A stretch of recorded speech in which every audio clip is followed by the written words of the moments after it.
जय श्री कृष्णा। आज online class के अंतर्गत हम कक्षा 9 में पहला चैप्टर जो है पोइट्री का पद्य भाग का कबीर, उसके संबंध में अपन बात करेंगे और इसी से संबंधित चर्चा करते हुए इस पाठ को आगे बढ़ाएंगे। तो सबसे पहले अपन कबीर का अध्ययन करने से पूर्व कबीर के बारे में जान लेते हैं कि कबीर कौन थे, कहाँ इनका जन्म हुआ था, कब इनकी मृत्यु हुई थी। तो देखिए, कबीर का जन्म 1398 ईस्वी में काशी में हुआ माना जाता है। कंफर्म नहीं है, लेकिन अधिकांश विद्वानों का ये मानना है कि उनका जन्म 1398 में काशी में हुआ था। ऐसा कहा जाता है कि ये गरीब विधवा ब्राह्मणी की संतान थे और वो विधवा स्त्री अपने इस कलंक को छुपाने के लिए कबीर को जन्म के उपरांत एक टोकरे में डाल करके नदी में बहा दिया था। बहता बहता बालक नदी के जल के सारे आगे बढ़ रहा था। वहीं उस नदी के किनारे एक जुला दंपति जिसका नाम था नीरू और नीमा, वे रास्ते में जाते जाते उन्हें प्यास लगी और नदी में पानी पीने के लिए रुके। उसी समय उन्होंने देखा कि टोकरे में एक बच्चा रो रहा है। उन्होंने उस बच्चे को उठाया, आसपास के गांव में पूछा कि ये किसका है। किसी ने स्वीकार नहीं किया। तो अंततः उस बच्चे को अपने ईश्वर की उपहार मान करके उस बच्चे को अपने साथ ले लेते हैं और उसे नाम देते हैं कबीर। कबीर जुला दंपति के घर में पला बड़ा था, लेकिन उसका सांसारिक मोह माया में कभी भी मन नहीं लगा था। वो साधु संगतियों के बीच रहता था और उनकी मृत्यु 1518 में मगहर में हुई मानी जाती है। अपने यहाँ पे इनकी कबीर के कुछ साखियां और पद दे रखे हैं। तो इनका जन्म तो कब हुआ था? जन्म हुआ था 1398 में और मृत्यु हुई थी 1518 में। जन्म हुआ था काशी में और मृत्यु हुई थी मगहर में, ऐसा माना जाता है। कंफर्म नहीं है, लेकिन अधिकांश विद्वानों का ये मानना है। अब बात करें इनके जो पुस्तक में अपने दे रखी है साखियां और पद। पहले दे रखी है साखियां, उसके बाद दो इसके पद दे रखे हैं। साखियां शब्द का शाब्दिक अर्थ होता साक्षी, गवाह, जिसे अपन कहते हैं साक्षी अथवा गवाह। या कबीर ने ईश्वर को साक्षी मान करके, ईश्वर को गवाह मान करके कुछ जीवन उपयोगी बातें अपने को बताई है। हम उन्हीं का एक एक करके अध्ययन करेंगे। तो पहली साखी है, पहली साखी में कबीर लिखते हैं कि मान सरोवर सुबर जल हंसा केली करे। मान सरोवर, ऐसा कहा जाता है कि हिमालय के ऊपर एक पवित्र जल सरोवर है जिसे मान सरोवर का नाम दिया गया है। मान सरोवर सुबर जल हंसा केली करी। वहां पर हंस जो है केली करना यानी क्रीड़ा करते हैं।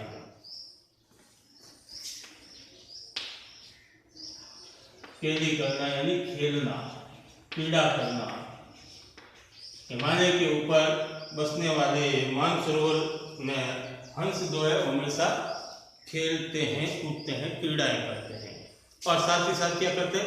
मुक्ता फल मुक्ता चुगे अब उड़ी अनंत न जाए। मुक्ता फल,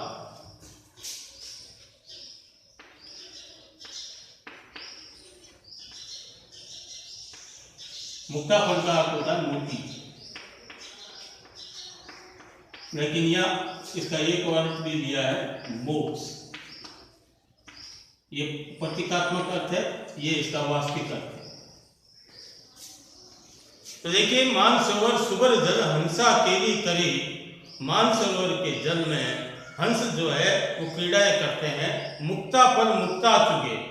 अब हंस उसमें से खेल खेलते हुए उसमें से मोतियों का चुनाव करते हैं। उड़ी ना अनंत जाए, और अंत तक अपने जीवन के अंतिम समय तक वे उड़ करके और किसी दूसरे स्थान पर नहीं जाते हैं।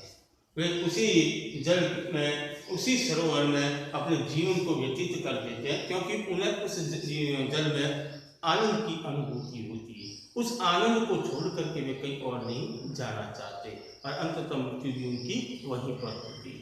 तो ये तो था इस साखी का सरला भावार्थ। क्या है इसका भाव? क्या है कि मान सरोवर सुबर जल, मान सरोवर रूपी जो जल है, जो ज्ञान का जल है, जो भक्ति का जल है, वो आपके भीतर भरा हुआ है, कहीं बाहर जाने की जरूरत नहीं है। हंसा केली करी, और आत्मा रूपी हंस जो है वो इसमें केली करता रहता, खेलता रहता है। मुक्ता फल मुक्ता चुगे, यही आत्मा रूपी फल, इसी में से ईश्वर को ढूंढ लेता है। उसे दर दर ठोकरे खाने की आवश्यकता नहीं है कि मंदिर जाए, मस्जिद जाए, चर्च जाए, गुरुद्वारा जाए, कहीं जाने की जरूरत नहीं है। उसका ईश्वर उसके भीतर है और उसी में उसको खोज लेता। अब उड़ी अनंत ना जाए और अंत तक वो कहीं पर और नहीं जाता, अपने भीतर के ईश्वर को खोजता है, उसी को प्राप्त करता है और उसी में उसकी आनंददायक मृत्यु होती है, उसी में उसे आनंद की प्राप्ति होती है। चलिए बढ़ते हैं दूसरे साखी की ओर कि प्रेमी ढूंढत मैं फिरूं, प्रेमी मिले ना कोई, प्रेमी को प्रेमी मिले सब विष अमृत को। प्रेमी को ढूंढत मैं फिरूं, कभी कहते हैं मैं प्रेमी व्यक्ति को, प्रेमी का तात्पर्य होता है सज्जन पुरुष, जो साधु संत है, सज्जन है, ज्ञानी है, ऐसे व्यक्ति को मैं ढूंढता फिरता हूँ। इस जगत में, इस संसार में बुरे व्यक्तियों की तो खान है, लेकिन सच्चा साधु सज्जन व्यक्ति बहुत कम है। ऐसे व्यक्ति को ढूंढना पड़ता है। तो प्रेमी ढूंढत मैं फिरूं, प्रेमी मिले ना तो, बार बार प्रयास करने के पश्चात भी मुझे प्रेमी नहीं मिलता है।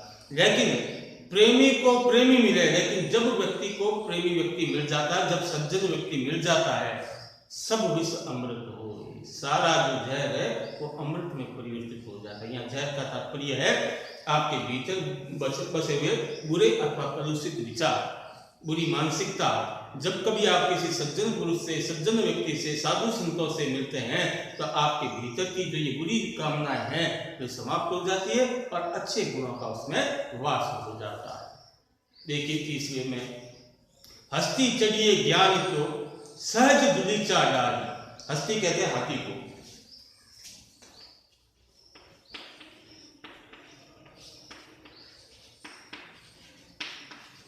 और दुलीचा कहते हैं आसन को।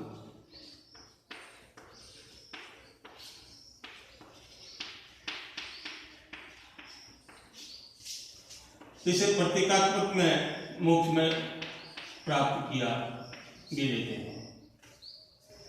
तो कबीर क्या कह रहे हैं कि हस्ती चले ज्ञान की। हाथी एक ऐसा जानवर है जिसके बारे में कहा जाता है वो मदमस्त रहता है, वो चिंता नहीं करता, अपनी धुन में रहता है। तो हमें भी अपनी धुन में रहते हुए ज्ञान की ओर आगे बढ़ना चाहिए। ये चिंता कदापि नहीं करनी चाहिए कि इससे क्या मिलेगा, कौन क्या कहेगा, क्या इसका परिणाम होगा। ये सारी चीजें भूल करके हमें उस ज्ञान रूपी हाथी पर चढ़ करके आगे बढ़ना चाहिए। हस्ती चढ़िए ज्ञान की सहज दुली चाडाली, सहज आसन, सरल सा, कोई विशेष काम जाम करने की आवश्यकता नहीं, ना दाढ़ियां बढ़ाने की आवश्यकता है, न भगवे को वस्त्र पहनने की आवश्यकता है, न छाप तिलक करने की आवश्यकता। बिल्कुल सहज भाव से कहाँ जहाँ स्थान मिले वही बैठ गए और अपने प्रभु को याद करने लगे। तो सहज सरलता के साथ दुली चाडाली, हस्ती चढ़िए ज्ञान की सहज दुली चाडाली। स्वान रूप संसार है, स्वान कहते हैं कुत्ते को। स्वान किसको कहते हैं? कुत्ते को। कभी ने यह संसार की तुलना कुत्ते से की है, इससे किए कि स्वान रूप संसार है, ये संसार कुत्ते के समान व्यवहार करने वाला है। भूकन दे चकमारी, ये बोलता रहेगा। आपने एक कहावत चली हुई थी कि चढ़े हुए पर भी हंसते हैं और उतरे हुए पर भी हंसते हैं। ये जगत का काम है, उसका काम हंसना है। वो दोनों अवस्था में हंसता है, अच्छा करेगा तब भी हंसेगा, बुरा करेगा तब भी हंसेगा। तो हमें उन लोगों की परवाह नहीं करनी है कि स्वान रूप संसार है, भूकन दे जकमारी, जक मारते रहेंगे, भूखते रहेंगे, भौंकते रहेंगे, लेकिन अपने को उन लोगों की परवाह नहीं करनी है। अपने को तो केवल सहजता के साथ, सरलता के साथ, जहाँ समय मिल गया, जहाँ जगह मिल गई, हमें तो अपने ज्ञान लेने का प्रयास करना चाहिए। अगले देखिए कि पका पखी के कारण है सब जग रहा भूला। पका पखी कहते हैं पक्ष विपक्ष। पका पखी यानी कि पक्ष विपक्ष।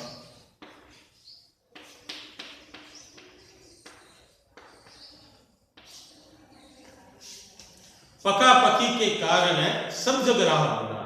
पक्ष और विपक्ष के चलते यहाँ लोग जो है मूल उद्देश्य से भटक रहे। कोई कहता है हिंदू धर्म श्रेष्ठ है, कोई कह रहा है मुस्लिम धर्म श्रेष्ठ है। हिंदुओं में भी कोई कह रहा है मैं राम भक्त हूँ, मैं शिव उपासक हूँ, मैं कृष्ण भक्त हूँ। अलग अलग लोग बटे हुए हैं, कोई इसके पक्ष में, कोई उसके विपक्ष में। तो ये पक्ष और विपक्ष में जो हमारा मूल उद्देश्य था, हमें ज्ञान की प्राप्ति करना, ईश्वर की प्राप्ति करना, इस मूल उद्देश्य से तो क्या हो गए, भटक गए। तो पका पकी के कारण, पक्ष और विपक्ष के कारण सब जग रहा होना, सारा जगत मूल उद्देश्य से भूल गया है। तो कबीर क्या कहते हैं कि निरपक्ष होई हरि भजे सोई संत सुजान। जो निष्पक्ष होकर के, किसी पक्ष और विपक्ष में न पड़ करके, निरपक्ष यानी निष्पक्ष, निरपक्ष होई के हरि, हरि कहते हैं ईश्वर को, निरपक्ष होई के हरि भजे सोई संत सुजान। वही व्यक्ति सच्चा ज्ञानी है, वही व्यक्ति सच्चा साधु है जो निष्पक्ष होकर के ईश्वरी आराधना करता है, अर्थात निर्गुण भक्ति की उपासना करता है। कबीर स्वयं एक निर्गुण भक्ति के निर्गुण काव्यधारा के संत थे, जो निर्गुण भक्ति किया करते थे। चलिए बढ़ते हैं आगे। हिंदू मुआ राम कही मुसलमान खुदा। आपने देखा होगा कि जीवन भर हिंदू और मुसलमान आपस में लड़ते झगड़ते रहते हैं। क्या कहते हैं? वो कह रहा है हिंदू धर्म श्रेष्ठ है, हमारे राम श्रेष्ठ है, मुसलमान कहता है हमारा खुदा श्रेष्ठ है। हिंदू मुआ राम कही मुसलमान खुदा, ये दोनों जीवन भर अपने अपने संप्रदाय को, अपने अपने धर्म को श्रेष्ठ करने की होड़ में आपस में लड़ते मरते रहते हैं। लेकिन कबीर क्या कहता है? कहे कबीर सो जीवता जो दूह के निकट न जाए। कबीरदास जी कहते हैं मेरे लिए या मेरी नजरों में तो वही व्यक्ति वास्तव में या उसी व्यक्ति का जीवन सार्थक है।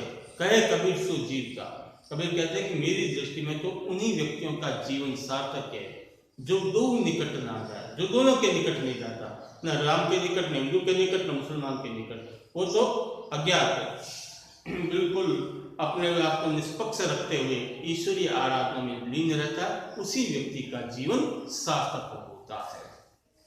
इसी से मिलती जुलती अगली साखी में कबीर लिखते हैं कि काबा फिरी काशी बया रहीम बया न रहीम।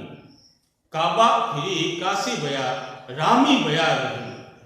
काबा मुसलमानों का एक पवित्र स्थान जिसे मक्का कहा जाता है।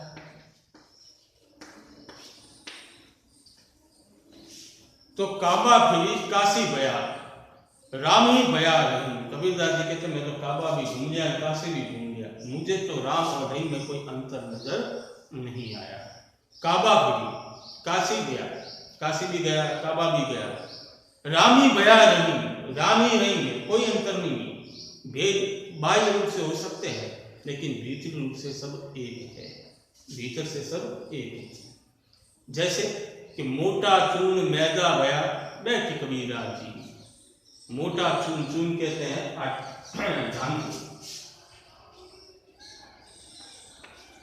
चून कहा जाता है धान को, और मैदे का तात्पर्य होता है आटा। जब तक मोटे रूप में गेहूं होता है हम उसको गेहूं कहते हैं, लेकिन जैसे ही उसको पीस लिया जाए तो क्या जाता है आटा। लेकिन मूल तत्वों में कोई अंतर नहीं है, गेहूं का ही आटा बना है। तो कबीर कहता है चाहे मुझे गेहूं मिल जाए तब भी खा लेता हूँ, आटा मिले तब भी खा लेता हूँ, न मैं इसके पक्ष में हूँ न मैं इसके विरोध में हूँ। मोटा चून मैदा भया बैठ कबीरा जी। तो ईश्वर तो किसी भी रूप में प्राप्त होते हो, चाहे अल्लाह के रूप में प्राप्त होते हो, चाहे राम के रूप में प्राप्त होते हो या अन्य किसी रूप में प्राप्त होते हो, लेकिन प्राप्त होते हो कोई श्रेष्ठ नहीं है, कोई निम्न नहीं है, सब समान है, एक ही चीज है, अंतर कुछ भी नहीं है। और साथियों में आज की अंतिम साखी कि ऊंचे कुल का जन्मिया जे करनी ऊंच ना हो। यदि आप श्रेष्ठ कुल में जन्म लेते हो, ऊंचे कुल में जन्म लेते हो, उससे आप श्रेष्ठ नहीं बन जाते। यदि आपके कर्म सही नहीं है, आपकी कार्य प्रणाली यदि सही नहीं है, करनी आपकी अच्छी नहीं है, तो श्रेष्ठ परिवार में जन्म लेने के पश्चात भी आप श्रेष्ठ नहीं हो सकते।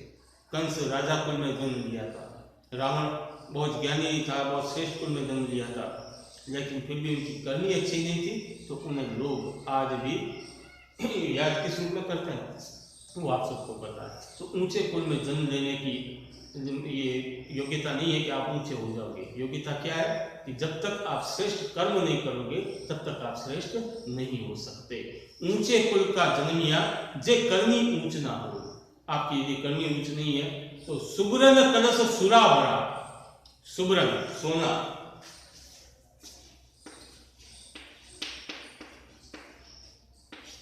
और सुरा, सुबरन का अर्थ होता है सोना